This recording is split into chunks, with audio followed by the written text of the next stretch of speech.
तेरा नाम कोई न जाने, यूं सभी है तेरे नाम बाबा। तेरा नाम कोई न जाने, है सभी नाम तेरे नाम बाबा। सारे वेदों का उपदेश तेरे, तेरे शब्दों में अलहम बाबा। कुछ असंभव नहीं गूंजता है, हर तरफ तेरा पैगाम बाबा। जो भी आया शरण में पिलाया, ज्ञान गंगा का एक जाम बाबा।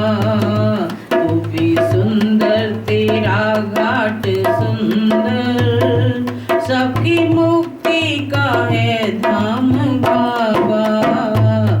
तेरा नाम कोई न जाने, यूं सभी है तेरे नाम बाबा। घाट वाले ही गुमनाम बाबा, टाट वाले ही गुमनाम बाबा। छोड़ घर बार काशी पधारे, शिव की नगरी में कुछ दिन गुजारे। चल के पैदल किए तीर्थ सारे, पूरी लीला की गंगा किनारे। जो भी प्राणी तेरे घाट आए, कि दया पार भव से उतारे। आज भी जी रहे हैं हजारों, तेरे चरणों की रज के सहारे। काम भक्तों के करते हुए भी, तू रहा बन के निष्काम बाबा। यूं तेरा नाम कोई न जाने, सभी है तेरे नाम बाबा। घाट वाले के गुमनाम बाबा, टाट वाले ही गुमनाम बाबा। घाट वाले के गुमनाम बाबा, टाट वाले ही गुमनाम बाबा। कोड़ियों को गले से लगाया, तूने गिरते हुओं को उठाया। ज्ञान वैराग्य भक्ति का दरिया, खूब दरिया दिली से बहाया। प्रेम ही प्रेम बरसाया सब पर, प्रेम अमृत सभी को पिलाया। दिल से जगदीश है तेरा आशिक, होके सर्वस्व तब तुझको पाया। ध्यान से चरण कमलों की जोबर, दिल को मिलता है आराम बाबा। घाट वाले ही गुमनाम बाबा, टाट वाले ही गुमनाम बाबा। यूं तेरा नाम कोई न जाने, यूं सभी है तेरे नाम बाबा।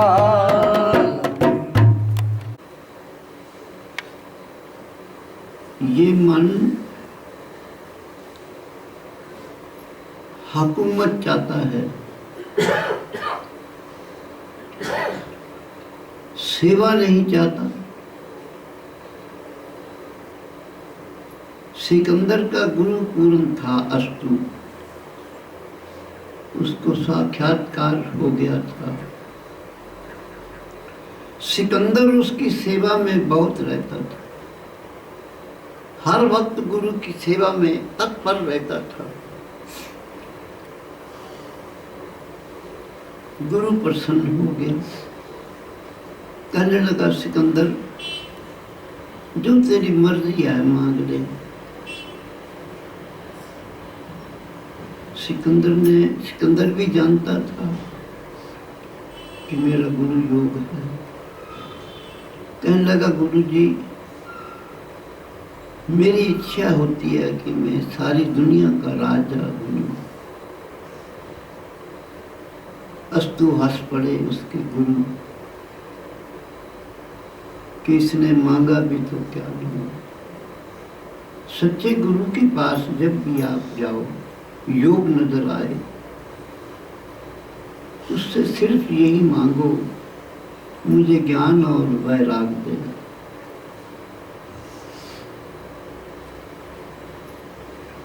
उसी में सब कुछ आ जाएगा। वैराग मनुष्य का जीवन है। ये दोनों पर हैं, ज्ञान और वैराग। जिसको ये प्राप्त हो जाते हैं वो ऊंच विचार की उडारी मार सकता है। गुरु ने कहा, ठीक है बेटे, जो तूने मांगा है तुझे प्राप्त होगा, पर तेरी मांग बढ़िया नहीं है। ये तेरे को बाद में पछतावा कराएगी। अब उसको शौक था राज का। सिकंदर वहां से चल पड़ा, जीतता चला आया। गुरु की ताकत साथ में थी। गुरु ने चलते हुए उसको कहा कि सिकंदर, हिंदुस्तान के बीच में जब जाओगे वहां आपको हुकूमत दर जमीन मिल जाएगी, बाकी आपको जो सच्ची हुकूमत है वो आपको नहीं मिलेगी। आपको सच्चाई के सामने वहां झुकना पड़ेगा, क्योंकि वहां पर सच्चाई है। ये संतों का देश है भारतवर्ष। इस पृथ्वी के ऊपर जम्मू द्वीपे पार्श्वखंडे, ऐसा देश जो इस पृथ्वी के ऊपर और नहीं है, जो भारतवर्ष है, जिसको हिंदुस्तान भी कहते हैं।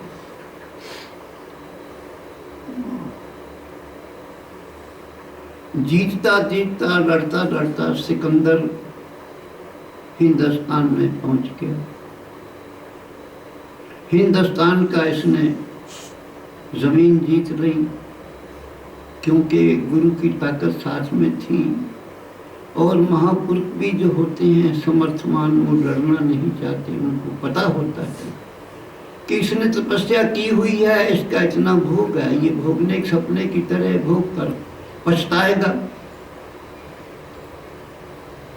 हिंदुस्तान को जिस समय उसने जीत लिया, हुकूमत हो गई। ये सिकंदर के समय की रेखा थी, जो चाइना ने तोड़कर हमारे हिंदुस्तान के आगे बढ़ गया। मून बैटू उसका कुछ ऐसा नाम था, रेखा का। वो सिकंदर के वक्त की थी, डाली हुई। अब इसने तोड़ के आगे कर लिया। तो हमारे अच्छा है, लड़ाई अच्छी नहीं होती। फौज जा रही थी सिकंदर की। एक महात्मा सोए पड़े थे, शहर से कुछ बाहर था। सिकंदर के आदमी ने जाकर कहा कि भाई, बादशाह आ रहा है, चक्रवर्ती बादशाह आ रहा है सिकंदर, और आप उठ जाओ। फकीर ने कहा, भाई हम क्यों उठें, वो गुजर जाएगा, हम तो शहर से बाहर सोए हुए हैं। अभी वो बातें ही कर रहे थे तो सिकंदर पहुंच गया। सिकंदर हाथी से उतरा, फकीर के पास में गया। उसने फकीर की मस्ती को, निर्भयता को देखा तो बड़ा आदमी था, कायल हुआ। कहता है, महात्मा तेरे को ये कह रहे थे उठ जा, तो आप उठे क्यों नहीं? कहने लगे, हम क्यों उठे? कहने लगे, मैं बादशाह हूं, तो बादशाह की इज्जत नहीं करनी चाहिए। फकीर ने कहा मैं बादशाह का भी बादशाह हूँ। सिकंदर ने कहा अच्छा तो तेरा खजाना कहाँ है? कहने लगे सिकंदर मुझे डर नहीं लगता, मुझे जरूरत नहीं पड़ती, मुझे जरूरत नहीं है, और जो जरूरत हो तो मेरा खजाना ही खजाना है। कहने लगे अच्छा तेरी फौज कहाँ है? कहने लगे मेरी किसी से दुश्मनी नहीं है, मैं डरपोक नहीं हूं जो फौज रखूं, किसी की जरूरत नहीं है जो मेरे पे चढ़ाई कर सके, जबकि मेरे मन में कोई बैर ऐसा है ही नहीं। सिकंदर ने देखा कि बड़ा निर्भय तेज वाला साधु है। गुरु ने जो मेरे कहा था कि वहां के महात्मा बड़े लायक होते हैं, ये उन्हीं में ही मुझे एक जचता है, इसी को साथ में ले जाता हूँ। सिकंदर ने कहा भाई महात्मा मेरे गुरु ने ऐसा कहा था कि एक महात्मा हिंदुस्तान से ले आना और गीता दे आना। गीता तो मैंने ले ली है, बाकी महात्मा जो है वो मेरे को नहीं मिल रहा था। अब मेरी समझ में आप आ गए हैं, आप मेरे साथ चलिए। महात्मा हंस पड़ा, कहने लगा सिकंदर तू राजा है, तेरे मन में कोई न्याय या समझदारी नहीं है। कहने लगी क्यों? कहने लगे सिकंदर जिसको जरूरत होती है वो आता है, तेरे गुरु को जरूरत है वो मेरे पास आ जाए। सिकंदर मैं जरूरतों से ऊपर हूं, मुझे जरूरत नहीं है। सिकंदर को गुस्सा आ गया। सिकंदर ने कहा इनको बांध लो और हाथी पर डाल दो। उन्होंने महात्मा को बांध दिया, हाथी के ऊपर डाल दिया। जिस समय हाथी पर डाला तो महात्मा ने मन जीता हुआ था, शरीर से बाहर हो गए।